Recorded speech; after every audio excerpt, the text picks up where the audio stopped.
Hello viewers, আসসালামু আলাইকুম। কেমন আছেন সবাই? আশা করি ভালো আছেন। ভিউয়ার্স, আপনাদেরকে নিয়ে এলাম আমার ছাদ বাগানে।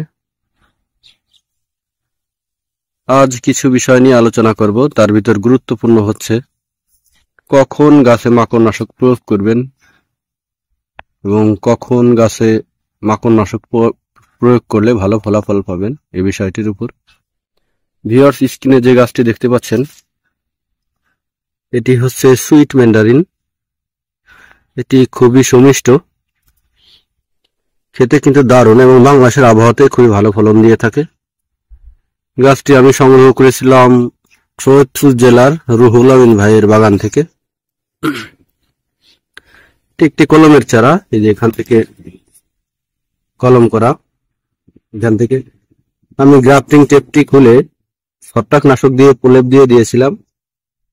এত সুন্দরভাবে গ্রাফটিং জোড়া লেগে গেছে যে এটা বোঝার উপায় নেই যে এটা গ্রাফটিং এর চারা ছিল। তো মাশাআল্লাহ, গাছটিও গ্রোথ শুরু হয়ে গেছে, এই দেখতে পাচ্ছেন। আমি কিন্তু কোনো প্রকার কোনো রাসায়নিক সার দেইনি। এটিকে আমি লাগিয়ে দিয়েছি 8 লিটার একটি টবে।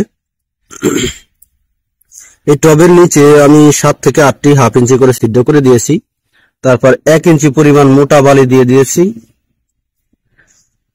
ওই মিডিয়া হিসেবে প্রস্তুত করেছি।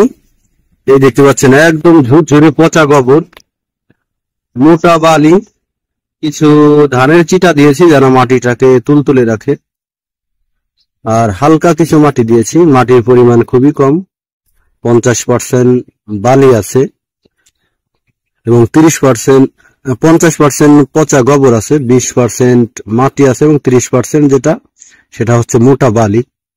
তো মোটা বালি দেওয়ার একটাই কারণ, এই দেখেন টানা 8 থেকে 10 দিন বৃষ্টির পরেও মাটিগুলো স্বাভাবিক, কোনো প্রকার কোনো পানি জমে নেই। আর সবাই জানে যে সাইট্রাস গাছ গোড়ায় পানি জমে থাকা পছন্দ করে না। গোড়ায় পানি জমে থাকলে অবশ্যই সেগুলাকে নিষ্কাশন করে দিবেন এবং ড্রেনেজ সিস্টেমটা খুবই ভালো রাখবেন সবসময়, যাতে গাছের কোনো সমস্যা না হয়। তো মূল বিষয়টি হচ্ছে কখন মাকড়নাশক প্রয়োগ করবেন। এই যে দেখতে পাচ্ছেন জালি পাতাগুলো আসছে, এই যে 2-1টা কিন্তু মাকড়ের আক্রমণ আমার বাগানে দেখা যাচ্ছে। তাই এই গাছটাকে আক্রমণ করার আগে আমি মাকড়নাশক প্রয়োগ করতে চাই। এই যে আমি পুনিং করে দেওয়ার পরে প্রত্যেকটিতে নতুন নতুন করে ব্রাঞ্চ আসা শুরু করছে। এখান থেকে পুনিং করে দিয়েছিলাম 2টা ডাল আসছে এবং এখান থেকে পুনিং করে দিয়েছি একটায় কিন্তু 3টা করে ব্রাঞ্চ আসছে। 2টা ডালে 6টা ব্রাঞ্চ পেয়ে গেছি এবং পাতাগুলো খুবই নরম এবং খুবই রসালো। এই সময় চোষক পোকা থেকে শুরু করে বিভিন্ন ধরনের পোকার আক্রমণ হয়। তাই ঠিক এই জালি পাতার এই সময়টাই আপনি মাকড়নাশক প্রয়োগ করবেন। এই পাতাগুলো, বড় যে পাতাগুলো আছে, বয়স্ক পাতাগুলো কিন্তু কখনোই মাকড়ে আক্রমণ করবে না। আক্রমণ করবে আপনার এই যে দেখতে পাচ্ছেন এই জালি পাতাগুলো। এই জালি পাতাগুলো কিন্তু মাকড়ে আক্রমণ করবে। তো মাকড়ের জন্য কি ওষুধ আপনারা দিবেন সে বিষয়টি নিয়ে আলোচনা করছি এখন। এই যে দেখতে পাচ্ছেন ভার্টিমেক, এটি কিন্তু মাকড়ের জন্য খুবই কার্যকারী একটি ওষুধ। এটিকে আপনারা প্রতি লিটারে 1 মিলি, যাদের অল্প গাছ আছে তারা বাজার থেকে হাত দিয়ে যে ছোট স্প্রে গানগুলো আছে ওগুলো নিতে পারেন, এবং যাদের বড় পরিসরে আছে তারা অবশ্যই বড় ধরনের স্প্রে মেশিন ব্যবহার করবেন। তো যাই হোক, পরিমাণটা অবশ্যই ঠিক রাখবেন, তা না হলে আপনার এই গাছের কচি পাতাগুলো পুড়ে যাবে।